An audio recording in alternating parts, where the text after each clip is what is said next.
이어지면서 지역적으로 많은 비가 쏟아질 것으로 보입니다. 서울은 지금 27도입니다. 성세정입니다. 지금 시각은 1시 5분입니다. KBS. KBS 1라디오.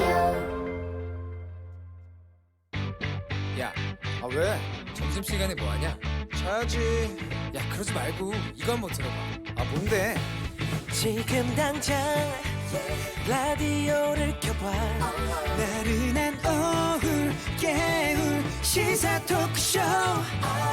모두가 즐길 수 있고 함께하는 시간, 유쾌하고도 신나는 시사 토크쇼. 오태훈의 시사본부. 네, KBS 라디오 오태훈의 시사본부 2부 시작하겠습니다. 시사본부는 청취자 여러분들의 참여 기다리고 있습니다. 샵 9730, 샵 9730번으로 생방송 중에 의견 보내주시면 되고요. 짧은 문자 50원, 긴 문자 100원의 정보 이용료, 어플리케이션 콩은 무료로 참여하실 수 있습니다. 매주 화요일 2부, 현안을 둘러싼 여야 국회의원들의 가감없는 설전이 있는 시간입니다. 정치화투. 오늘 자유한국당의 백승주 의원 나오셨습니다. 어서 오십시오. 예, 안녕하십니까. 경상북도 구미의 자유한국당 백승주 의원입니다. 예, 그리고 더불어민주당의 김성환 의원이 항상 함께 해주셨는데 어젯밤에 갑작스럽게 부고가 날아들었습니다. 김성환 의원께서 부친상 때문에 오늘은 좀 백승주 의원과 혼자서 말씀 나누고요. 저희가 더불어민주당의 입장은 내일 연결해서 듣는 시간으로 하도록 하겠습니다. 김성환 의원께서는 좀 힘내시고 다음 주에 뵙자는 말씀 전해드리도록 하겠습니다. 조국 법무부 장관 후보자의 기자간담회 관련해서 오늘 오후 2시에 자유한국당 반박성 기자간담회를 개최한다는 소식을 제가 접했는데요. 2시에 열립니까? 예, 2시에 열립니다. 많은 청취 부탁드립니다. 예. 우선 같이 토론하던 김성환 의원님, 오늘 우리 청취자들과 함께 위로드립니다. 힘내십시오. 오늘 2시에 네. 저희들이 이제 어제 조국 국민청문회, 소위 국민청문회란 이름으로 기자회견을 한 데 대해서 국민들이 좀 그 진실을 파악하는데 네.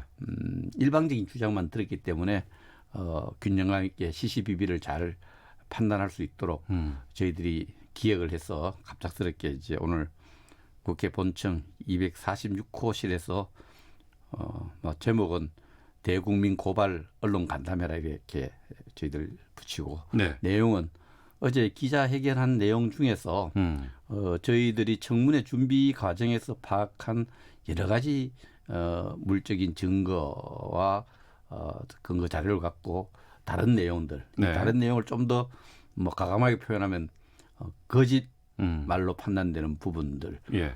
이런 진실이 호도된 부분들, 또 애매한 부분들에 대해서 우리 당 그 청문회 위원들 중심으로 또 TF 위원들 중심으로 해서 네. 국민들께 직접 설명드리는 그런 시간을 갖습니다. 예. 어제 조국 후보자 기자간담회는 오늘 새벽 2시 15분까지 아마 진행된 것으로 제가 알고 있거든요. 11시간 정도 걸렸다고 하는데 그럼 오늘 기자간담회도 그냥 뭐 제한 없이 무제한으로 가는 겁니까?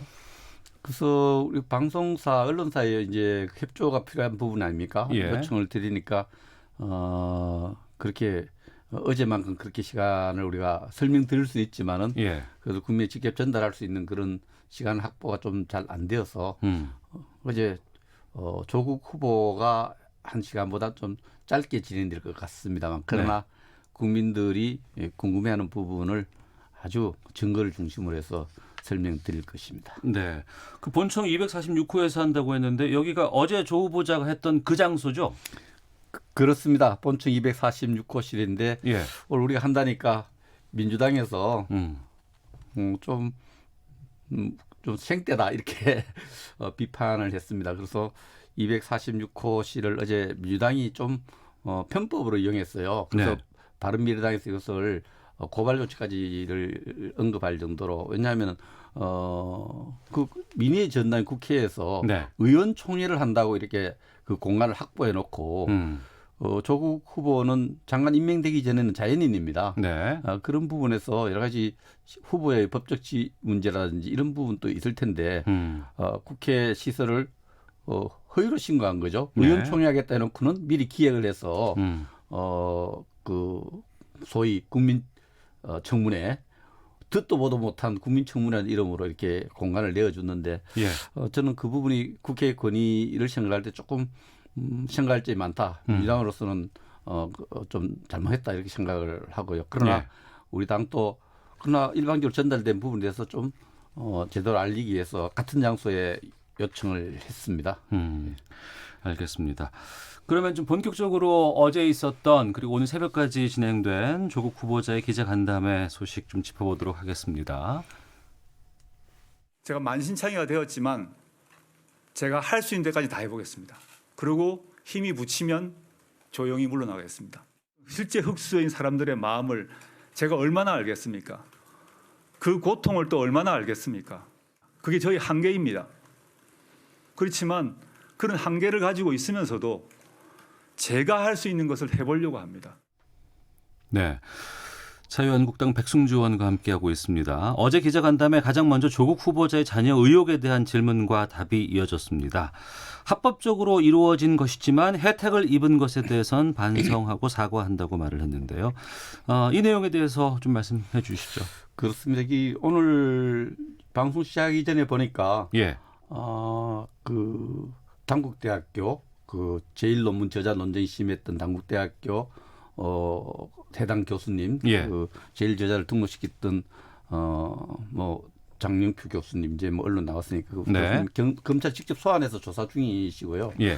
또 여러 대학에 다시 서울대학교도 의대도 지금 검찰이 다시 수색하고 있는 입장이기 때문에 합법이냐 불법이냐 탈법이냐 이런 부분은 검찰 수사 결과를 봐야 될 것으로 생각을 합니다. 그 네. 부분에서 이제 후보자가 합법이라고 이렇게 주관적으로 이렇게 판단하는 부분은 이 부분 좀 지켜봐야 될 부분이 있고요. 예.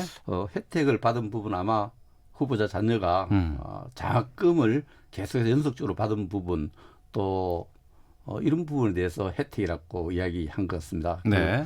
그 혜택에 대해서 그 좀 뭐 좀 감성적이죠. 좀 그 부분에 대해서 좀 송구하게 생각한다 이렇게 했는데 합법적이었고 정당한 실력에서 받았으면 저는 뭐 혜택에 대해서 그렇게 언급할 필요는 없어 생각하고요. 예. 그러나 그는 감성적으로 굉장히 분노하고 있으니까 좀 그 분노를 좀 완화시키려는 이런 말씀이었던 것 같고 우선은 제일 중요한 것이 오늘도 막 추가적인 수색이 진행되는 걸로 봐서 네. 검찰이 제가 갖고 상식으로는 뭐 검찰 잘 모릅니다만은 1차 수색을 해서 뭐가 나오기 때문에 계속 다른 기관 관련 기관 수색이 진행되고 있지 않느냐. 그래서 합법이냐 불법이냐는 좀 시간을 가고 검찰 수사를 지켜봐야 될 부분이고 예. 이와 관련해서도 우리 의원 그 청문회 위원들이 확보한 증거를 갖고 아마 2시에 좀 주장을 할 것 같습니다. 어제 이 부분에 대한 그 조국 후보자 해명에 대해서 반박 기자회견 내용들에서도 여기에 대한 어떤 그 일부에서는 뭐 한 방이 있을 것이다 뭐 이런 기대도 하고 있는 것 같던데 뭐 그런 제가 부분들은 청문위원들하고 방금 오차를 같이 했는데요. 예. 주장한 내용과 상당히 반박할 수 있는 여러 자료들을 확보한 것으로 제가 알고 있습니다. 아 그래요? 예. 어떤 지금 말씀드릴 수 없고요. 그분 또 제가 방송 나서 먼저 얘기할까 싶어서 구체적인 내용은 얘기 안 했습니다. 예, 알겠습니다. 저희가 준비된 인서트가 좀 몇 개 더 있는데 듣고 계속해서 말씀 이어가도록 하겠습니다. 민정성이 되고 난 뒤에 개별 주식을 가지 못한다, 가지라는 걸 얘기를 듣고 자연스럽게 집안의 오촌 조카가 소개시켜줬습니다. 불법이라고 생각했다면 그걸 왜 공개를 하고 또 국회에는 왜 제출을 했겠습니까? 그 문제가 되는 회사의 10년간 방송 사업 실적입니다. 제 민정성 문제와 아무 관계가 없습니다. 네. 자녀 관련한 의혹 외에 또 지금 논란이 되고 있는 것이 이제 사모펀드 문제입니다. 어제 여기에 대해서는 아내가 투자한 사실은 있지만 어떻게 운영되는지는 몰랐다. 또 고위 공직자 재산 신고를 3번 정도 했고 재산 기록을 모두 국회에 제출했다. 불법이라고 생각을 하면 신고를 아예 안 했을 것이다. 이렇게 얘기를 했거든요. 이 해명에 대해서도 좀 말씀해 주시죠. 집집마다 이제 가정 경제를 꾸려가는 방법이 좀 다를 겁니다. 네. 그또 가장으로서 남편이 관여하는 부분 또 아내가 전적으로 처리하는 가정도 있을 테고요. 그러나 적어도 조국 후보 같은 경우도 교수였고 부부가 교수였는데 네. 10억 5천만 원이라는 게 적은 돈이 아니거든요. 네. 이 큰 돈을 투자하면서 그 투자하는 그 사모펀드 회사가 누가 운영하고 어떻게 되고 수익은 어떻게 발생하고 미래는 어떻게 되고 이런 게 돼서 아내한테 전적으로 맡겼다는 이야기거든요. 예, 예. 그 부분에 대해서는 제가 도저히 같은 시대에 비슷한 게 가정을 꾸린 사람으로서 전부 아내가 알아서 했다. 네. 그리고 그걸 운영할 수 있는 장조카, 실제적으로 그 사모펀드를 운영한 장조카에 대해 만남 횟수도 제사 때문에 만났다. 잘 모른다 했는데 참 그 부분은 보니까 이것도 지금 수사 중에 있지 않습니까? 네, 네. 사모펀드에 대해서 어째 저는 처음 이제 알았다 이렇게 이야기했거든요. 조국 후보가 사모펀드라면 그 자체를 처음 알았기 때문에 이번에 알게 됐다 이렇게 얘기했는데 놀랍게도 2012년도에 예. 조국 후보가 론스타라는 사모펀드 아시죠? 예, 예. 유명하지 않습니까? 먹튀. 우리의 돈을 벌어서 튀어나가는 이때 그 법률적인 문제를 지적하면서 사모펀드 론스타를 우리 지식인들, 우리 경제인들이 비판하는 성명서를 내요. 네. 거기에 적극 서명을 합니다. 서명을 한다 해서 뭐 사모펀드를 잘 알아서 서명하는 수도 있고 네. 또 정치적 선언적 의미에서 선언적인 의미로 동참했다는 의미가 있는데 예. 그래서 사모펀드의 그 법대 교수 아닙니까? 법률 전문가가 예. 이걸 처음 알았다는 걸에 대해서는 좀 국민들이 상식적 납득이 안 가죠. 그리고 자기 현금하고 전 재산을 투자하면서 사모펀드가 무엇이고 어떻게 이익이 남는가. 저 같으면 많이 따졌을 것 같아요. 며칠 밤을 새고 몇 달을 고민했을 것 같습니다. 이 10억 5천만이라는 돈이 월급쟁이들한테 얼마나 큰 돈이에요. 그걸 그냥 잘 모르는데 그냥 아내가 소개한 사람 아내한테 맡겨서 그냥 투자했다. 네. 뭐 아무튼 일반의 어떤 셀러리맨 우리 같은 사람이 생각할 때는 진짜 대단하다. 어떻게 15억 5천만 원을 그냥 그 수익률도 계산 안 하고 누가 운영하지 안 보고 맡겼느냐. 국민이 납득 안 되는 거죠. 네. 이런 부분은 뭐 본인이 제일 잘할 거를 설명을 했지만은 국민들 쉽게 머리를 수긍하면서 야, 그거 모르고 그냥 15억 5천만 원 투자하기 이렇게 생각하는 분이 적을 거예요. 이 부분 또 아마 굉장히 치열하게 지금 수사를 하고 있죠. 네. 수사를 하고 있는데 그 해당되는 당사자들 3명인가가 해외로 이렇게 도피 비슷하게 다 수사가 시작할 때 도망가 버렸어요. 예, 해외 체류 중인 것으로 지금 나오고 해외 있죠. 체류 중인데 뭐 일이 있어 갔는지 모르지만 네. 어제 후보자도 빨리 돌아 수사받기를 바란다 이렇게 이야기를 했습니다. 그러나 오늘 오전에 나온 언론 보도를 보면은 이분들이 그에 관련된 여러 가지 수색하기 전에 증거를 인멸할 흔적이 있다. 여기에 대한 책임을 추궁하겠다. 이런 이야기까지 지금 언론에 보도되고 있습니다. 사실관계를 제가 좀 따져봐야 됩니다만 그러나 그분 진실이 당당하면은 그럴 이유가 없지 않습니까? 네네. 그런 부분에 대해서 사모펀드에 대해서 몰랐다. 뭐 모를 수 있습니다. 그러나 몰랐다는 데에서 일반 국민의 입장에서는 제 입장에서는 네. 전 재산이다 싶어한 돈을 투자하면서 모르고 투자했다는 데서 제가 수긍이 잘 안 갑니다. 모를 수도 있지만 금액이 너무 크고 일반적인 국민들의 감정에는 맞지 않는 것이다. 한번 생각해 보십시오. 어떻게 그걸 전혀 모르고 그 수익률이라든지 누가 투자하는지 누가 운영하는지를 모르고 예. 본인이 전 재산에 해당되는 모르겠습니다. 전체 재산이 얼마인지 모르지만은 10억 5천만 원은 일반인이 진짜 상상할 수 없이 큰 돈인데 그 돈을 투자를 모르고 투자도로 뒀다. 이 부분 또 주장이 맞는지 안 맞는지는 좀 더 그 주장에 대해서 네. 검증이 필요한 주장이 아닐까 이렇게 생각을 합니다. 국민은 그렇게 생각할 거 생각합니다. 알겠습니다. 정치와토 자유한국당 백승주 의원과 함께 말씀 나누고 있고요. 저희가 민주당의 입장은 한 내일 정도 다시 좀 듣는 시간 갖도록 하겠습니다. 검찰에서 그 펀드 회사를 압수수색을 한 것을 확인했습니다. 실제 어떤 일이 있었는지는 저는 검찰 수사를 통해서 밝혀질 것이라고 봅니다. 제가 만약 법무부 장관 후보로 임명이 된다면 저는 저 가족에 관련된 일체의 수사에 대해서 보고를 금지할 것을 지시하겠습니다. 네. 이번 청문회 특히 조국 후보자 관련한 전국에서 갑자기 검찰 수사가 이제 압수수색이 지금 들어온 것 아니겠습니까?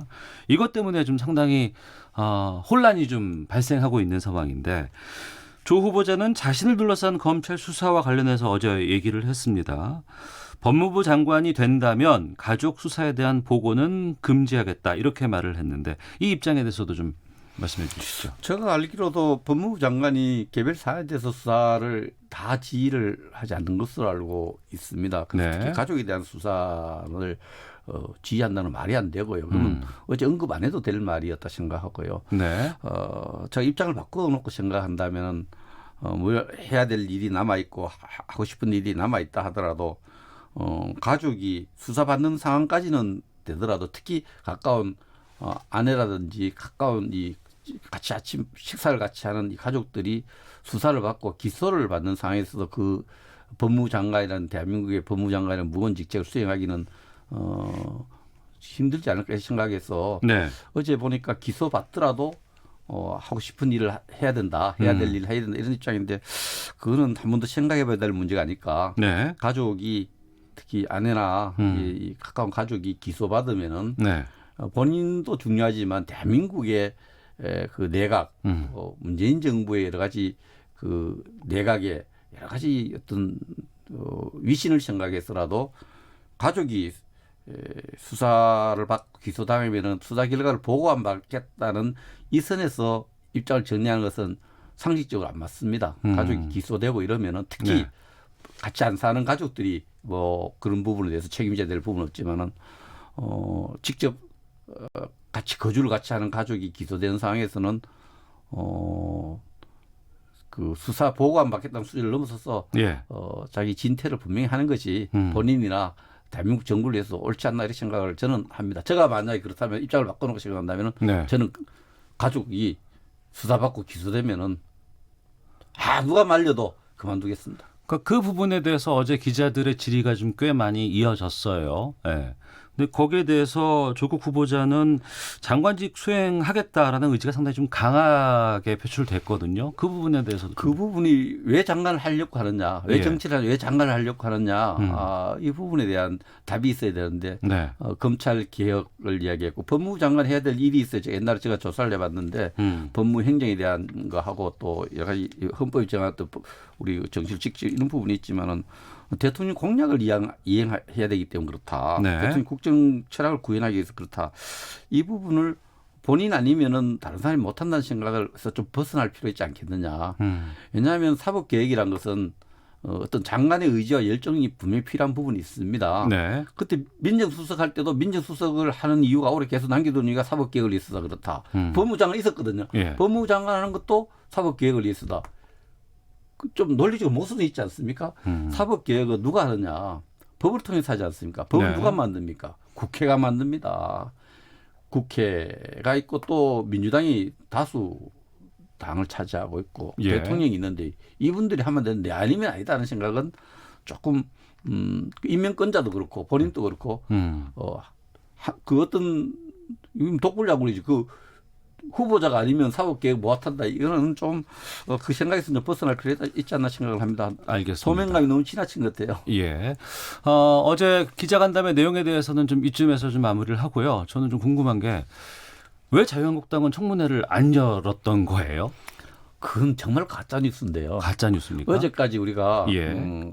핵심 증인들의 가족을 증인으로 세우는 문제에 대해서 그 부분에서 우리가 집착을 하다가 그리고 그건 이제 청문회를 할 때 증인을 세우기 증인을 소환하기 위해서는 여야 간의 합의가 있습니다. 간사 간의 합의가 간사 간의 합의가 간사 간의 합의가 안 이루어져서 예. 합의가 정 안 이루어질 때는 위원장이 직권으로 표결을 할 수 있어요. 예. 그 표결을 하려고 하는데 민주당이 네. 그 긴급 안건 조정 회의란 걸 하면 90일가 다시 의논해야 되는데 정인 신청하는데 90일 조정할 수 있는 긴급 안건 조정 위원회를 개최해 버리니까 표결을 못 하게 된 겁니다. 그게 지난주 상황이었죠. 예, 지난주 예. 그래서 이게 이제 결국 청문회가 이렇게 우여곡절을 겪게 되는데 어제는 모든 것을 양보해서 하자 이렇게 됐는데 네. 지금 못 하고 있기 때문에 우리는 청문회는 우리는 국회가 할 수 있는 청문회밖에 돼 있습니까? 청문회를 꼭 해야 된다는 생각인데 가족을 증인으로 세우는 것은 너무 폐륜적이다 이렇게 이야기를 했지 않습니까? 네. 민주당 대표가. 그렇다면 그걸 주장을 옳게 생각하면 이미 폐륜 행위를 민주당이 먼저 한 거예요. 네. 2010년도에 보면은 기억나실지 모르는데 김태호 총리 후보가 있었습니다. 예. 김태호 의원이 총리 후보로 되니까 그때 낙마했어요. 예. 낙마한 이유 중에 하나가 김태호 의원의 누나도 가족 아닙니까? 누나를 청문회 불러내서 예. 누나하고 9천만 원의 돈 거래에 대해서 뭐 이렇게 따졌던 부분이 있고요. 증인 신청을 했고 민주당이 여기서 했고 예. 그 나와서 했는 적이 있고요. 또 김항식 총리 있지 않습니까? 예. 그때도 누나가 그 당시에 그 광주 동신대학교 총장인가 하셨는데 이분 또 불러내서 네. 학교에 특혜 주고 얻는 거 해서 뭐 김한식 총리는 그걸 넘어서서 총리를 했습니다만은 가족을 한 번도 안 불러냈다. 네. 가족을 불러내는 폐륜적이라 그러면 그렇다면 그 당시에 민주당이 폐륜적인 일을 했다는 거예요. 가족을 불러내는 게 폐륜이다 안 폐륜이다 문제가 아니에요. 우리 네. 법에는 분명히 제한 두지 않는데 네. 그래도 뭐 인간적으로 이해됩니다. 가족을 불러내는 문제는 참 신중해야 된다는 주장에는 이해가 되지만 이것을 폐륜적이라고 정치적 공박을 할 건 아니다. 왜냐? 민주당이 이미 가족을 불러낸 적도 있고 법에는 가족이 여러 가지로 입장이 있어서 나올 모상이 되면 가족이 거부할 수도 있어요. 의견을 하고 나면은 예. 소명을 해서 안 나올 수 있는데 민주당이 그걸 변호해주고 비호해주니까 청문회 안 열린 건데 자꾸 이 처음부터 민주당이 열 생각이 없었는데 우리한테 덤태기 씌우는 거다. 이렇게 생각합니다. 덤태기다. 예. 그러면 지금이라도 청문회가 열릴 가능성도 있습니까? 법적으로는 기회가 있습니다. 청문회는 20일 안에 청문회 결과 보고서를 우리가 마쳐야 되고 예. 채택 여부를 결정하면은 청와대에 가서 청와대에서 우리가 채택을 안 하면 청와대가 재선고 요청을 할 수 있어요. 예. 다시 요청을 할 수 있는 게 10일 여유가 있습니다. 그 10일 여유가 있어서 오늘 이제 보내줄 것 같은데 문재인 대통령이 10일 정도 시간을 우리한테 더 주면은 네. 그걸 증인 소환하기 위해서는 5일 정도 필요하거든요. 5일 해야 소환할 때 출석 의무가 발생합니다. 그래서 10일 여유를 주면은 이미 우리가 민주당 요구대로 다 가족 증인 신청을 다 포기했기 때문에 네. 다 할 수 있는 거예요. 할 수 있다. 대통령이 이것도 사실 언론 청와대에서 오늘자로부터 어제까지 국회의 날이고 오늘부터 대통령의 날이라는 표현도 안 맞아요. 국민이 안 맞습니까, 있는데 예. 대통령이 결정할 수 있지만 국민이 그걸 청문회하는 거 보고 싶다고 하면 국민의 날인 거지. 왜 대통령은 국민의 대표죠. 그래서 국민이 청문회 원하면 10일 줘야죠. 네. 이 대통령이 마음대로 하라고 준 거 아니에요. 국민이 이걸 10일 줘서 다시 한번 청문회 보고 싶다 하면 대통령의 날이라는 표현은 우리 국회에는 언론이 써야 될 말이지 스스로 내 날이다. 대통령 날이다. 이거요? 좀 듣기 민망해요. 알겠습니다. 청취자 의견 두 가지 말씀드리겠습니다. 9707님, 당초 합의했던 대로 청문회가 열렸다면 이렇게 양쪽에서 각자 기자회견하는 일은 없었을 겁니다. 이런 상황이 벌어지는 것 이해할 수 없습니다. 8144님, 청년들이 겪은 박탈감 생각해 보셨는지요? 조국 후보는 사퇴해야 합니다. 왜 도대체 조국이 아니면 안 된다고 하는 건가요? 독선적인 태도가 실망스럽습니다. 이러한 두 가지 상반된 의견 소개를 해드렸습니다. 오늘 더불어민주당 김성환 의원이 상중이셔서 자유한국당 백승주 의원과 정치와도 함께하고 있는데요. 민주당의 의견은 저희가 내일 좀 다시 한번 좀 듣는 시간 갖도록 하겠습니다. 20대 국회 마지막 정기국회가 9월 정기국회죠. 시작됐습니다. 그런데 지금 이런 상황에서 잘 될까요? 잘 되도록 해야죠. 이런 청문회에 대해서 이렇게 파란이 일고 있지만은 네. 우리 당은 오늘 아침 원내대책회의에 들어가서 제가 직접 원내대표한테 들었습니다만은 큰 틀에서 정기국회가 100일간 열립니다. 10월 네. 10일까지 열리는데 가장 중요한 것이 국정감사, 또 대정부 질문, 또 교섭단체 연설 이런 부분에 대해서 큰 틀에서 일찍이 다 합의했습니다. 예. 그대로 진행될 것이고 저 같은 경우는 국방위원회에 이제 간사를 맡고 있는데 내일 국방위원회도 정기 전체회의를 정상적으로 해서 결산 심의를 소위원회 한 것을 전체에서 상정해서 하려고 합니다. 국회 정상적으로 운영하는 것이 맞다고 생각을 합니다. 네. 제발 오랜만이라도 좀 그 정상적인 마지막 국회, 정기국회 좀 임해 주셨으면 하는 말씀 드리고 오늘 보내드리도록 하겠습니다. 정치와투 자유한국당 백승주 의원과 단독으로 진행을 했습니다. 오늘 말씀 고맙습니다. 예, 감사합니다. 헤드라인 뉴스입니다. 일본을 한국의 수출 우대국인 100세 국가에서 제외하는 수출입 고시 개정안에 대한 의견 수렴 절차가